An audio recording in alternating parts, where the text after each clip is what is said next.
I've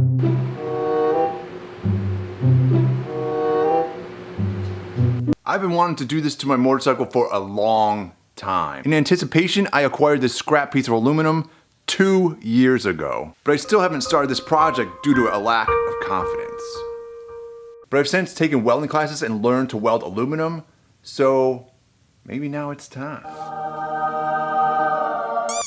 There's a difference between welding aluminum in class with an instructor and then fabricating something on your own at home. And I've yet to weld aluminum with this machine. There's also anodized aluminum, and if you don't know what aluminum you've got, how do you know it's not anodized? And it can be clear anodized, and that is confusing. And if it is anodized, that's gonna be like a super oxidative layer on top of it, and it's gonna be hard to penetrate through that layer to the aluminum and weld it. There's also different grades of aluminum. There's 3000 series, 1000, 2000, 4000, 5000, 6000, 7000 series aluminums, and they all weld a little bit differently. Some of them are very hard to weld. So when I ran into trouble welding this aluminum, I had some serious self-doubt that crept in. Alright, the time has come to put a skid plate on my CB500 here. So looking underneath our bike, we've got our sump here, we've got a catalytic converter right there, and we've got our oil filter right here. Our potential mounting points for a skid plate: on the front of the engine, we've got right here, this mounting point there. On the rear of the bike, we've got a shock mount, this is our shock. Our rear shock is this guy right there. So the bike does not come from the factory with a center kickstand, but it does have the option to add one on, and it mounts right here, and that's a great option to also mount our skid plate. Now, something I like to keep in mind when making a part like this that is designed to take impact is that something is potentially going to bend or break. And is it going to be the part I'm making, or is it going to be another part on the bike? Because if I jump this bike on and it hits and lands on a rock, significant force on the bottom of the bike. There's like a shock wave that transfers through that and gets distributed throughout the framework, etc., of the piece that it hits and the rest of the bike where that piece attaches to. And so here is an example. It's going to attach on the front right here to this engine mount there. So when there's impact on the skid plate, it's going to transfer some of that energy up into the actual engine itself potentially, and definitely into the frame of the bike here. And so we want to think about how strong is the frame of the bike and how does that relate to the strength of our skid plate. So with that in mind, I want to take another look at this rear mounting point. You can see these little plates right here running along the sides on either side. Those are about 1/8 of an inch in thickness. So I would imagine that this is our weak spot. And so as an example, when choosing materials, I could go with this tubing, which is 1/8 of an inch wall or 120 wall. This is very strong stuff here, probably stronger than anything on that frame. This isn't gonna give when taking an impact. It's gonna distribute that impact to the weaker point on the bike, and that's what's gonna give. A lot of times over-engineering is the safe thing. In this case, when designing something that's gonna take an impact like a bumper or a skid plate, weaker is actually better because it's sort of like a sacrificial piece on the bike where you want this thing to bend or break before the frame on the bike breaks. Which is why I'm gonna use this stuff instead, which is a 16 gauge wall, which is significantly thinner than this guy here. It's much easier to repair or replace the skid plate than it is the frame on the bike or the engine. I'm gonna start by making the mounting points for the rear of the skid plate. And for my mount back there, I'm gonna use this bolt. This is like a 9/16 inch bolt. That's the diameter. This is like 4 inches long. To make our brackets, I want 2 things on either side of this. I'm gonna use this. This is 1 inch, 1/8 of an inch thick.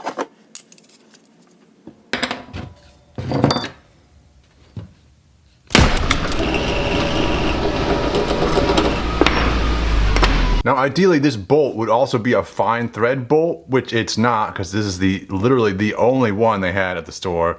So I am using a nylock nut on here to ensure that this bolt isn't going to be able to back its way off of the bike. The fine thread stuff is better because the bolt is less likely to back off on its own.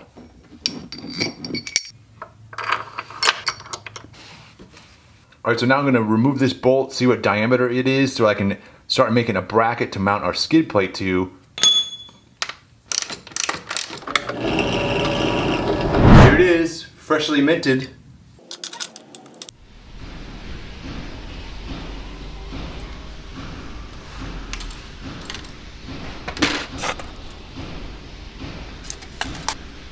time to bend up some tubing. Bendy McBenderson.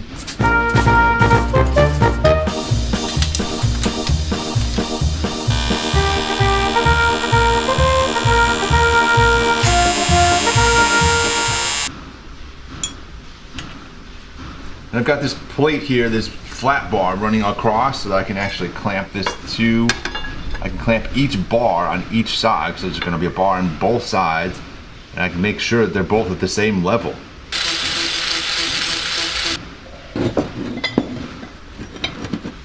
Nice notches, bro. Like, what up?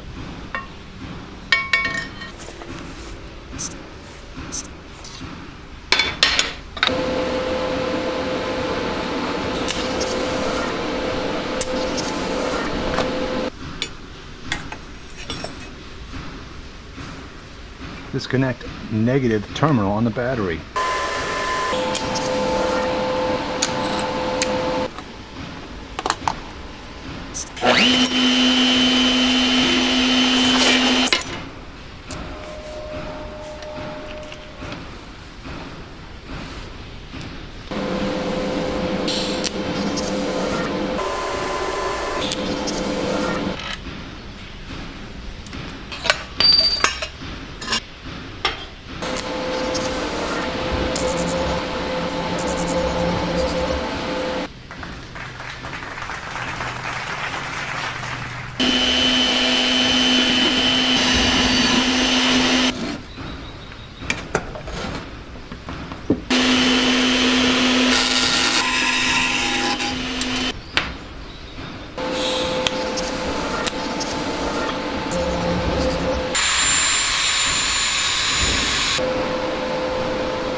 Now I've got this scrap piece of aluminum here. Now I'm not really sure how I want to use this piece of aluminum because I'm not really sure how I want to mount it yet. I've had thoughts of putting tabs on the inside here, but I was also looking forward to welding some aluminum. So that means I don't want just a straight piece, flat piece on the bottom. I want it to bend out somewhere, right? So that I have the opportunity to weld something. Another thing I'm considering on this bike is that here's our frame for our skid plate right here, this piece. And you can see forward of that on the bike right here, that is our oil drain plug.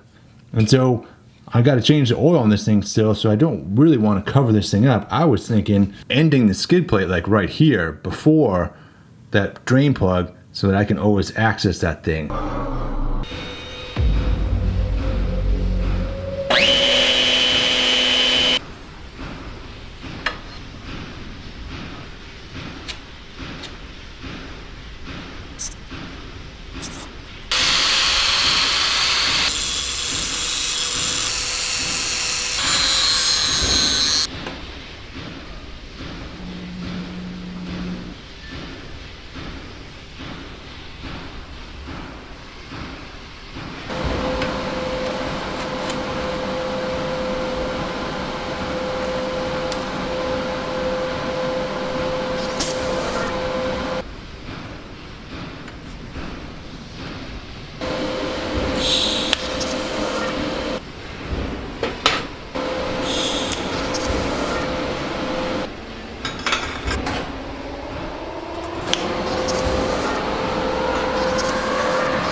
Our main frame is finished. I love this part when it becomes a solid, respectable thing.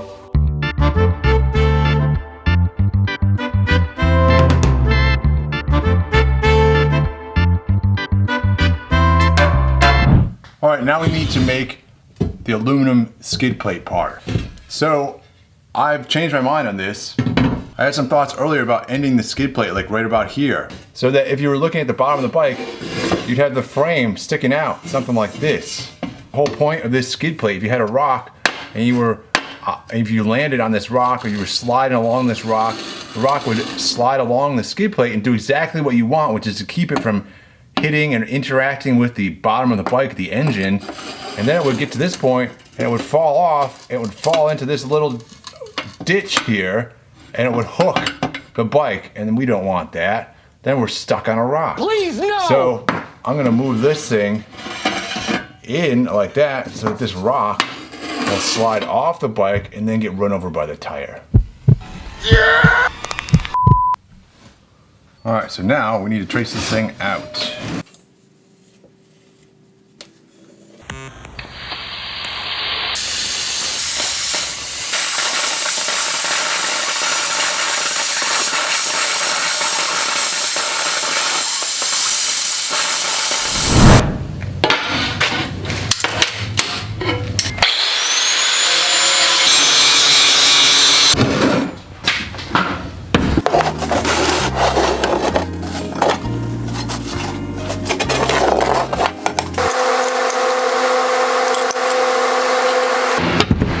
Alright, I've made some cardboard templates so I can try and get an idea of what I want here. It's gonna be something like that. I mean, it's different on either side. Like this side, this bar on the outside, it slants over, it lays over more than on this side. This side's more upright. So yeah, in theory, it would look something like this.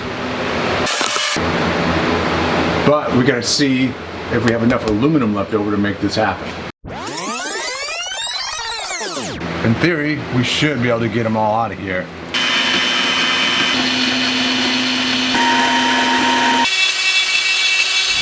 Here we are now. I've got all the aluminum pieces cut out.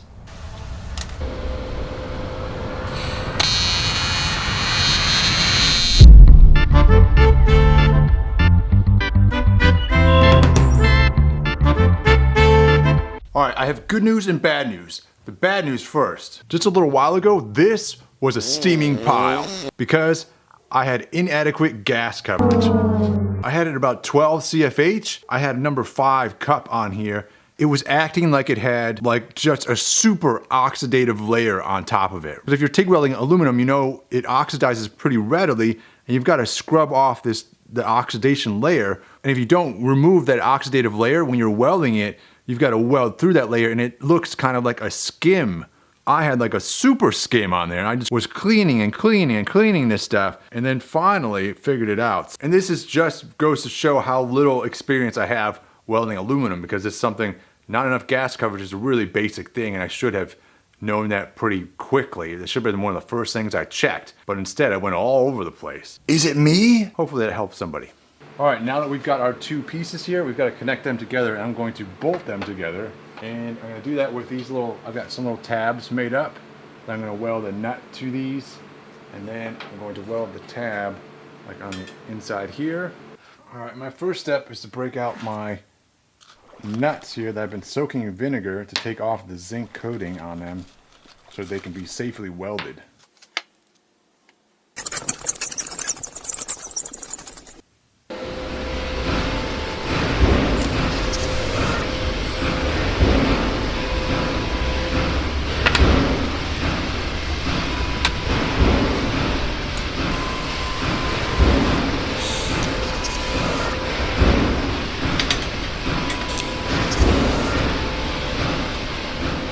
All right, so we've got 3 tabs in here right now, and so now I'm going to separate this pan from the frame here and then fully weld this up.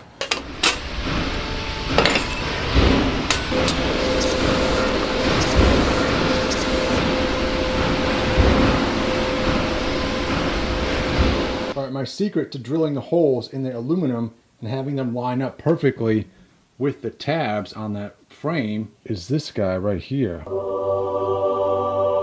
I've got a bolt that I've sharpened to a point on the end there. With the tab welded on there already, I can now take my bolt, put it and thread it through from the other side. And this should leave a nice little mark in the aluminum that is very precise to the center of that hole. And then I can drill out from that mark. Now I come through with my center punch and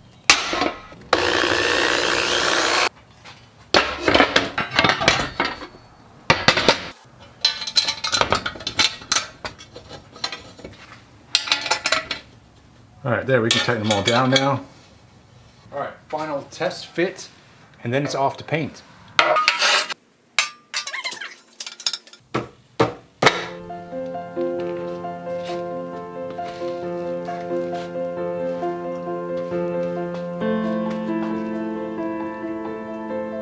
how much does it weigh? 10 pounds, 7 ounces. Alright, we're back from paint. This thing is dry. Now it's time to final assemble everything and put it on the bike.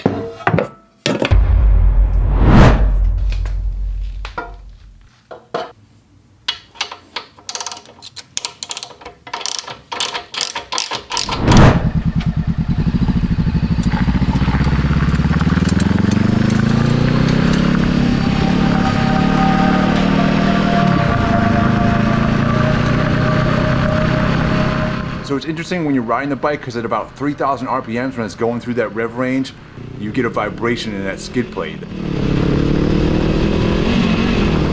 And I've got everything torqued down on there, so maybe I need more mounting points for that aluminum skid plate. When the bike is unloaded, there's about 5 inches of ground clearance up to that skid plate now. I do like the way it looks. If you look at this picture right here, the skid plate actually kind of mirrors the front cowl. It kind of looks cool, I think. It's kind of actually a decent design element, having the skid plate on the bottom like that. Not that that was my intent, but it kind of worked out that way. And I think it does look good. But yeah, we'll try it out. I think there's a point at which I will raise this bike and or get a different bike or give up the dream of going off-road. I don't know, one of those things is gonna happen.